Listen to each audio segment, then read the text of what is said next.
జనసేన ఆవిర్భావ సభకు వందల కోట్లు ఎక్కడి నుంచి వస్తున్నాయి? ప్రశ్న.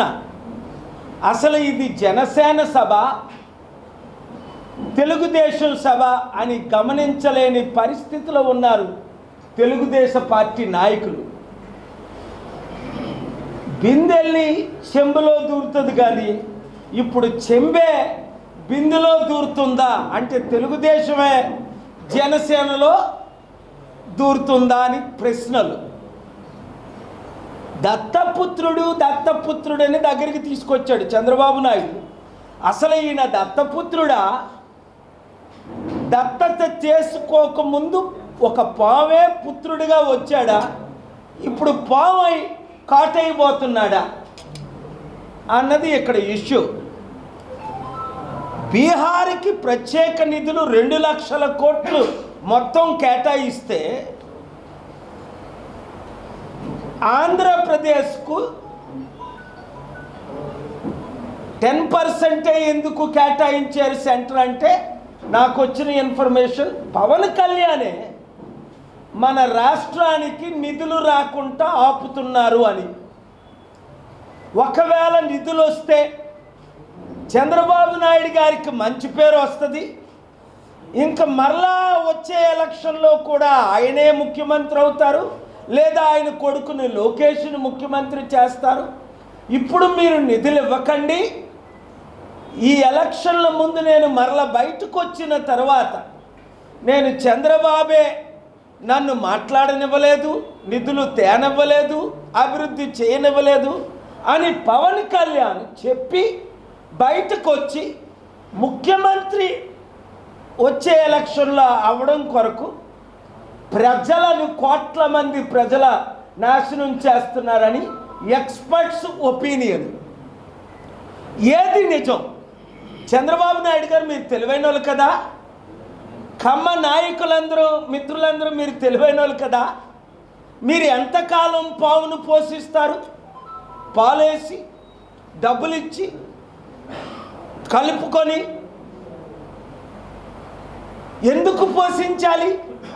మిమ్మల్నే మింగినంత 9 నెలల్లోనే మిమ్మల్ని మింగే స్థాయికి ఆయన వెళ్ళాడు అంటే తప్పెవరిది? మీదా కాదా ఆలోచించండి. ఇప్పుడైనా మేల్కోండి. మీరే కానీ అవకాశం ఇవ్వకపోతే చిరంజీవి ఏ విధంగా ముందు 18 సీట్లు గెలిచి 2009లో ప్రజారాజ్యం క్లోజ్ చేసుకున్నాడో, 2011లో కాంగ్రెస్లో విలీనం చేసి ఈయన కూడా మీ పార్టీలోనో బీజేపీలోనో విలీనం చేసుకున్నాం.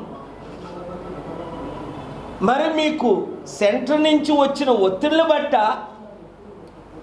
ఒక వరల్డ్ లీడర్ అయి ఉండి 95 నుంచి 2004 వరకు ఒక నేషనల్ లీడర్ అయి ఉండి చంద్రబాబు నాయుడు గారు మీరు మోదీకి పాఠాలు చెప్పి నితీష్ కుమార్ కాంగ్రెస్ని నడిపించిన మీరు ఇంత దిగజారి స్థితికి ఇప్పుడే 9 నెలల్లోనే చేరిపోయారు అంటే ఇంకా 2-3 సంవత్సరాల్లో ఏ స్థితిలో ఉంటారో ఒకసారి గమనించండి. ఆ మహానుభావుడు స్థాపించిన ఎన్టీ రామారావు పార్టీని జనసేన పార్టీలోకి విలీనం చేసే పరిస్థితిలో మీరు ఉన్నారా? అవసరమైతే జైలుకి వెళ్ళండి, కానీ న్యాయం కొరకు కనీసం ఎన్టీ రామారావు గారు స్థాపించిన పార్టీ కొరకు మీరు కృషి చేయొద్దా? కష్టపడొద్దా? నేను పవన్ తమ్ముడిని ఓ ప్రశ్న అడుగుతున్నాను. నువ్వేం చెప్తే మోదీ అదే చేస్తున్నాడని మాటికి నువ్వు మీ అన్నదమ్ములు చెప్తున్నారు. మరి 1 కోటి మందికి 3,000 రూపాయలు నిరుద్యోగ భృతి ఇస్తాను అన్నారు. మరి 3,000 అయ్యి 20 లక్షల ఉద్యోగాలు అయ్యి 1 కోటి మంది ప్రాణాలు కోల్పోతుంటే నువ్వు బాధ్యుడివి కాదా? కుటుంబంలో ఉన్న 3 అయితే 45,000, 6 అయితే 90,000.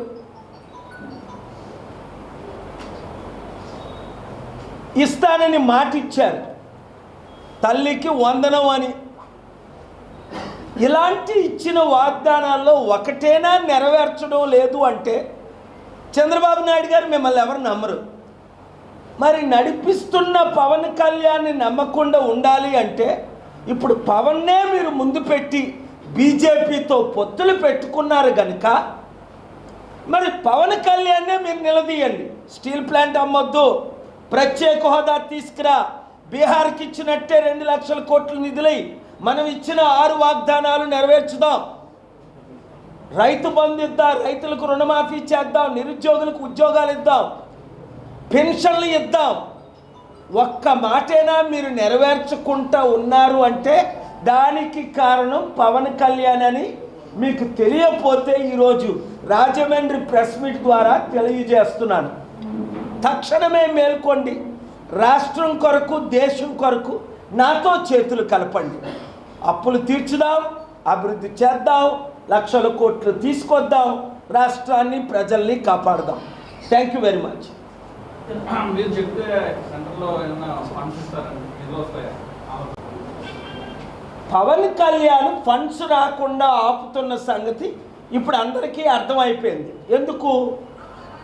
ఫండ్స్ వస్తే, ప్రత్యేక హోదా వస్తే, రాష్ట్రంలో అభివృద్ధి జరిగితే, ఇచ్చిన వాగ్దానాలు ఇప్పుడు నెరవేర్చితే పవన్ కళ్యాణ్కి ఫ్యూచర్ లేదు, జనసేనకి ఫ్యూచర్ లేదు, మరలా టీడీపీకే ఫ్యూచర్ ఉంది. ఇప్పటికే టీడీపీ జనసేన బీజేపీ మీద పూర్తి వ్యతిరేకత ఉంది. 9-10 నెలల్లోనే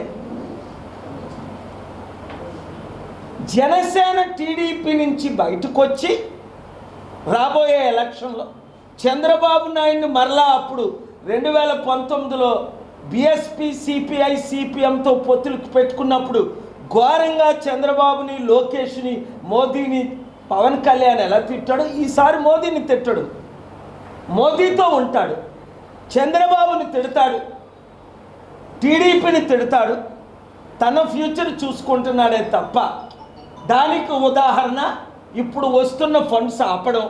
లేదా ఎందుకు ఫండ్స్ తేలేకపోతున్నాడు పవన్ కళ్యాణ్? మోదీతో టీడీపీని కలిపిందే పవన్ కళ్యాణ్ కదా, నేను కాదు. దానికి ఒప్పందాలు ఒప్పుకొనే కదా మద్దతు ఇచ్చారు గెలిచిన తర్వాత. 2, ఇప్పుడు పిఠాపురంలో వర్మకు దేవుడి సాక్షిగా మొదట ఎమ్మెల్సీలోనే మీకు సీట్ ఇస్తానన్న చంద్రబాబు నాయుడు, పవన్ కళ్యాణ్ ఆయనకు మొండి చేయి చూపించి మోసం చేసి అబద్ధాలు ఆడి సొంత అన్న అయిన నాగబాబుకే కదా ఆ ఎమ్మెల్సీ టికెట్ పవన్ కళ్యాణ్ ఇప్పించాడు, చంద్రబాబు ఇచ్చాడు. ఇంకా ఇంతకంటే మీకు క్లారిటీ ఎక్కడ కావాలి చెప్పండి? నేను 2008 నుండి క్లియర్గా చెప్తున్నాను, చిరంజీవి, నాగబాబు, పవన్ కళ్యాణ్ ఇది కుటుంబ కుల కుట్ర పాలననే కులస్తులు వాళ్ళని నమ్మలేదు. అప్పుడు చిత్తుగా ఓడించారు 2009లో, ఇప్పుడు మరలా 2019లో చిత్తుగా ఓడించారు జనసేనని. బీజేపీ ఆర్ఎస్ఎస్తో చేతులు కలిపి తన పోస్టు, తన పొజిషన్, తన ఫ్యూచర్, రాష్ట్రం ఎంత నాశనం అయిపోతుంది కళ్ళతో చూస్తున్నాం. 10 లక్షల కోట్ల అప్పు. కనీసం జగన్మోహన్ రెడ్డి లక్షల కోట్లు అప్పు చేసి డైరెక్ట్గా 20 మంది డిపార్ట్మెంట్లకి అకౌంట్లో డబ్బులు వెళ్ళిపోయాయి. ప్రతి ఒక్కరికి, ప్రతి 50 మందికి ఒక వాలంటీర్. ఎంతమంది వాలంటీర్లు? 2 లక్షల మంది. పవన్ కళ్యాణ్ ఏమన్నాడు? నేను ఆడపిల్లల కడుపు కొట్టను, చంద్రబాబు నాయుడు మేము అధికారంలో రాగానే 5,000 రూపాయలు అమ్మా మహిళరా మీకు 10,000 చేస్తాము అన్నాడు. ఒక్కడికైనా 1 రూపాయిని ఇచ్చాడా? ఇవాళ 100 కోట్లు ఎలా సంపాదించుకున్నాడు పవన్ కళ్యాణ్? ఇది దోపిడీ కాదా? ఈ ఒక్క మీటింగ్కి అఫీషియల్గా ఖర్చు పెడుతుంది ఎక్కడ నుంచి 180 కోట్లు వస్తుందో నాకు తెలుసు. అనేక మందికి వెహికల్ పెట్టి, ఫుడ్ పెట్టి, మంది ఇచ్చి 1000 రూపాయలు ఎవరి ద్వారా ఇస్తున్నారో కొంత లీకేజ్ అయిపోయింది ఆల్రెడీ. సెంటర్ నుంచి ఎంత వస్తుంది, ఏ కంపెనీల నుంచి ఎంత వస్తుంది అంటే ఇది ప్రజల కొరకు పోరాడతానని 1% అయినా పోరాడొద్దా? తన కొరకు, అన్నయ్య చిరంజీవి కొరకు, అన్నయ్య నాగబాబు కొరకు ఇప్పటికైనా మనోనేత్రాలు తెరవండి. ఎందుకు నేను చెప్తున్నాను? నాకు చిరంజీవి పవన్ కళ్యాణ్ వాళ్ళ తండ్రి చనిపోయినప్పుడు పిలిస్తే వెళ్ళి దీవెనలు ఇచ్చాను.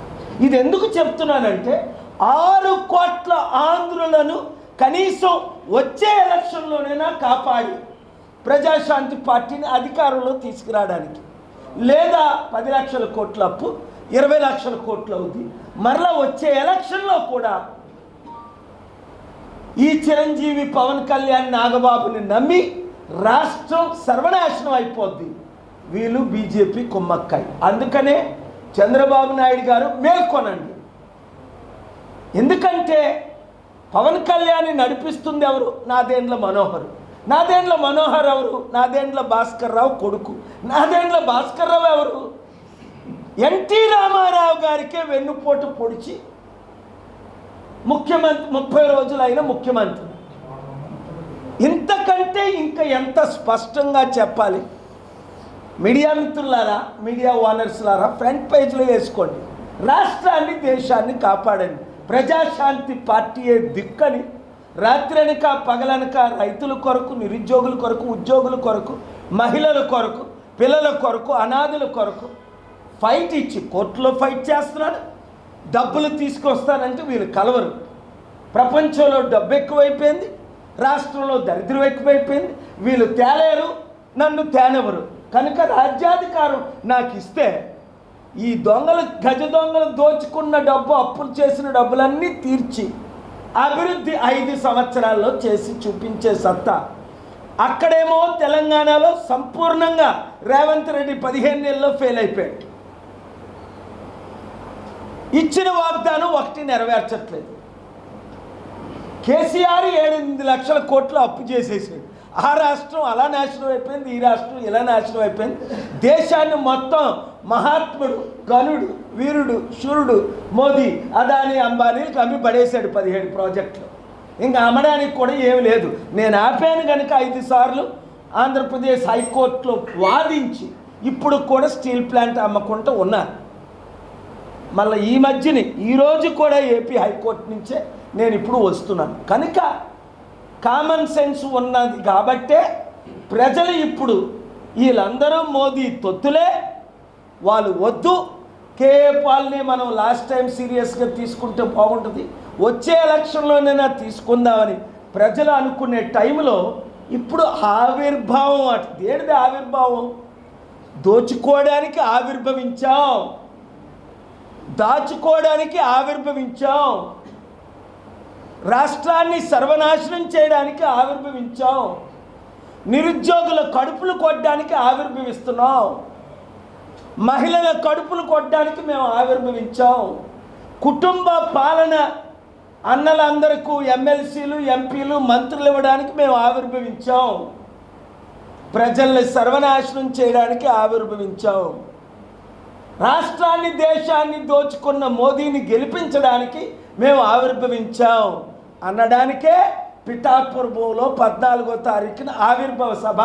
చంద్రబాబు నాయుడు గారి పక్కన కనీసం మనోనేత్రాలు తెరిస్తే బాగుపడతారు కొంచెమే, లేదా టీడీపీఏ చెంబై జనసేన బీజేపీ బిందులో చేరవలసిన పరిస్థితి ఏర్పడుతుంది.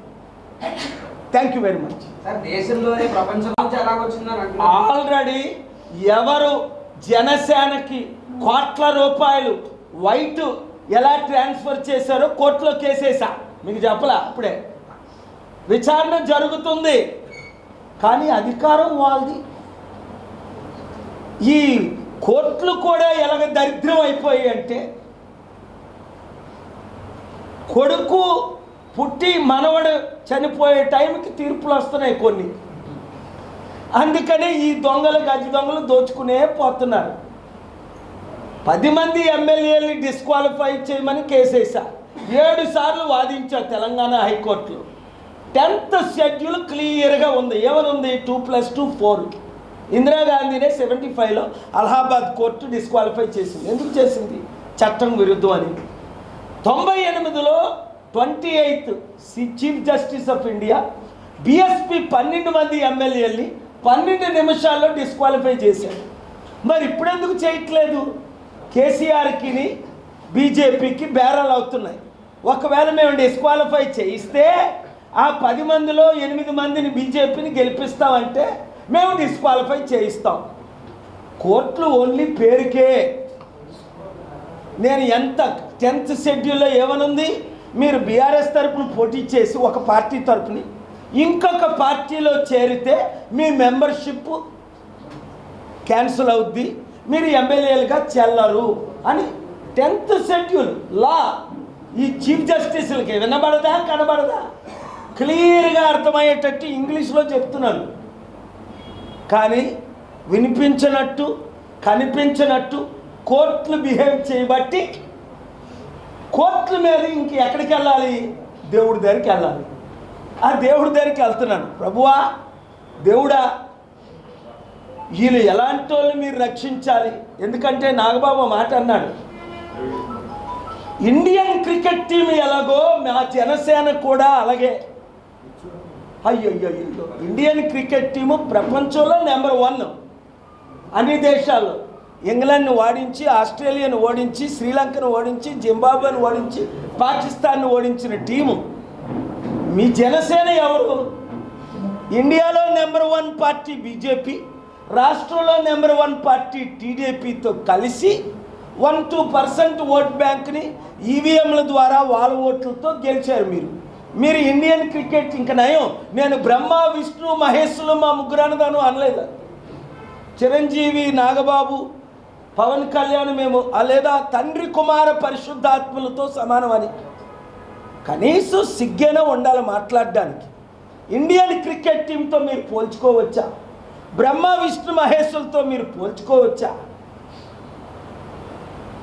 ఇలా ఉంది రాష్ట్రం.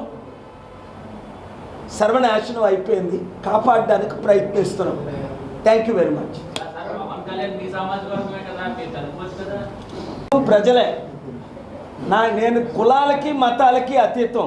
ఒక కాపుగా పుట్టిన అందరికీ గుండె గీసి అందరినీ ఎక్స్పోజ్ చేశాను, కానీ ఎప్పుడూ ప్యాకేజ్ స్టాల్లో అమ్ముడుపోలేదు, గుండె గీయించుకోలేదు.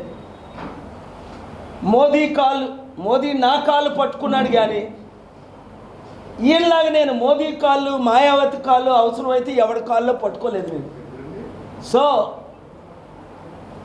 ఇప్పుడా డేట్తో సహా చెప్తాను. 2010 జనవరి 25 మోదీ నా కాలు పట్టుకొని 120 రోజ్ ఫ్లవర్స్ ఇచ్చి అనేక బొకేలు ఇచ్చాడు డేట్తో సహా.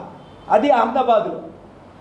ఈయన ఎప్పుడు ఎవరి కాలు పట్టుకుంటున్నాడో పవన్ కళ్యాణ్, చిరంజీవి మీరు రోజు చూస్తూనే ఉన్నారు. 2019లో మాయావతి కాలు.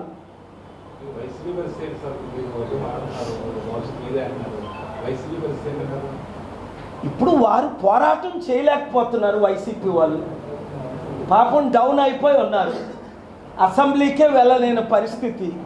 ధైర్యం సరిపోవట్లేదు. 1 by 1 రెడ్ బుక్లో ఉన్న వాళ్ళు అరెస్ట్ చేస్తున్నారు.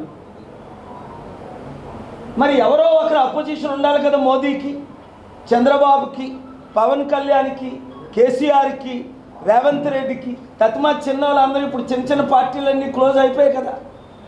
ఇప్పుడు 10 చిన్న పార్టీలు ఆవిర్భవించాయి. నేను ముందే చెప్పాను, చిరంజీవి పార్టీ క్లోజ్ అయిపోయిందా లేదా? శర్మిల పార్టీ క్లోజ్ అయిపోద్ది, అయిపోయిందా లేదా? ఇప్పుడు సిపిఐ సిపిఎంలు క్లోజ్ అయిపోయాయి. అవన్న క్లోజ్ అయిపోయా లేదా? ఇంకా బతుకున్నాయా? కేరళలోనే లేదు, వెస్ట్ బెంగాల్లోనే లేదు. ఫైట్ ఇస్తుంది మేము ఒక్కరమే. రోజు తిట్టేవాడు ఆర్ఎస్ ప్రవీణ్, బిఎస్పి, కేసీఆర్ని. ఆయన పార్టీలోనే వెళ్ళి చేరిపోయాడు. ప్రొఫెసర్ కోదండరామ్ రోజు కాంగ్రెస్ని తిట్టేవాడు. పార్టీ క్లోజ్ చేసుకొని కాంగ్రెస్లోనే ఎమ్మెల్సీ అమ్ముడుపోయాడు. మీరు చెప్పండి ఏమైనా పేర్లు ఉంటే. ఇంకా ఏమి మిగిలింది లీడ్ చేస్తుంది? ఓన్లీ బీజేపీ అందరినీ మింగేస్తుంది. బీజేపీని ఎదుర్కోవడానికి, మోదీని ఎదుర్కోవడానికి అంత సత్తా ఉన్న కేజ్రీవాల్నే మింగేశారు, నితీష్ కుమార్నే మింగేశారు. చంద్రబాబునే మింగేశారు. నన్ను మిగడానికి వాళ్ళకి సరిపోదు, ఎందుకంటే నేను ప్రపంచాన్ని కాంకర్ చేసి వచ్చాను.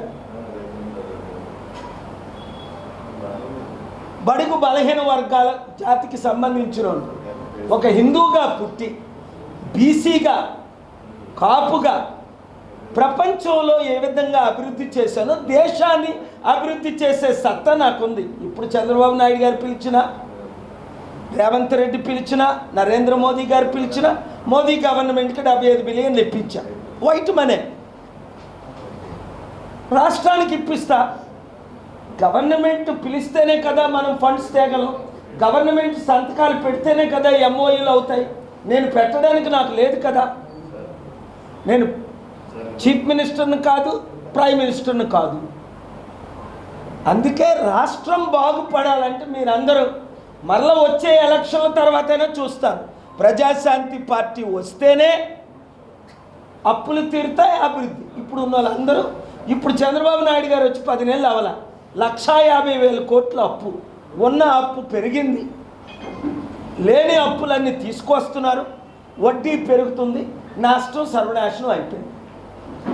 కళ్ళతో కనబడుతున్నాయి. నేను మాట్లాడిని మీరు ఏ క్వశ్చన్ వేసుకున్నా నా దగ్గర జవాబు ఉంది. వాళ్ళైనా క్వశ్చన్ వేయచ్చు, మీరైనా question political leader equal. Election ముందు ఒకటి వాగ్దానం చేస్తారు, ఎలక్షన్ల తర్వాత అవన్నీ మర్చిపోతారు, వాళ్ళ ఓన్ అజెండాతో వాళ్ళు వెళ్తారు. అదే మెసేజ్. అది ట్రంప్ అవ్వచ్చు అమెరికాలో, ఇక్కడ మోదీ అవ్వచ్చు, కాంగ్రెస్ అవ్వచ్చు, ఇప్పుడున్న చంద్రబాబు నాయుడు గారు అవ్వచ్చు, పవన్ కళ్యాణ్ అవ్వచ్చు, జగన్ అవ్వచ్చు, కేసీఆర్ అవ్వచ్చు, రేవంత్ రెడ్డి అవ్వచ్చు. వీళ్ళందరినీ ఒక కేడర్లోనే చూడాలి.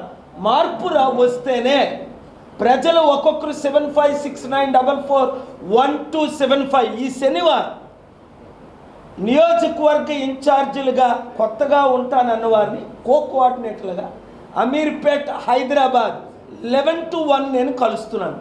అలాగే ఆంధ్రప్రదేశ్లో గ్రూపులు పెట్టారు, కమిటీలో చేరారు. చేరని వారిని కూడా మేము చేర్పించమని అడుగుతున్నాం మీ నియోజకవర్గం పెట్టి. ఇప్పుడు చాలా సీరియస్గా తీసుకోబట్టే కౌంటర్ వేయట్లేదు. ఇప్పుడు ప్రత్యేక హోదా గురించి నేను ఏపీ స్టేట్లో కౌంటర్ వేశాను, నేను ఫైల్ చేశాను హోదా ఇమ్మని. చంద్రబాబు నాయుడు గారిని పార్టీ పెట్టాను, జగన్మోహన్ రెడ్డి గారిని. వాళ్ళు కౌంటర్ వేయలేదు. ఎందుకు? ప్రత్యేక హోదా అడిగితే మోదీ నుంచి మొట్లు పడతాయి అని పిచ్చి పిచ్చేసాలు వేస్తున్నావా పవన్ కళ్యాణ్, జగన్? కౌంటర్ వేయాలంటే వాళ్ళు ప్రత్యేక హోదా కావాలనైనా కౌంటర్ వేయాలి, వద్దనైనా కౌంటర్ వేయాలి. సైలెంట్గా ఉన్నారంటే అర్థం ఏంటి? వద్దంటే ప్రజలు తిడతారు, నేను తిడతాను. కావాలంటే మోదీ తిడతారు. మధ్యస్థంలో ఉన్నారు, తటస్థంలో. క్లియర్గా అర్థమైంది కదా? Thank you. లేదే, యేసు ప్రభు తప్ప వేరొక దిక్కే లేదు, వేరొక రక్షకుడే లేడని రోజు చెప్తున్నాను. ప్రతి ఛానల్లో, ప్రతి అవకాశం, ప్రతి టీవీలో కోట్ల మందికి. అందుకనే యేసు ప్రభు నన్ను పంపించాడు. హిందూ ముస్లిం క్రిస్టియన్ మధ్య గొడవ పెట్టడానికి కూటమి ఉంది. నేను శాంతిని తీసుకురావడానికి వచ్చాను.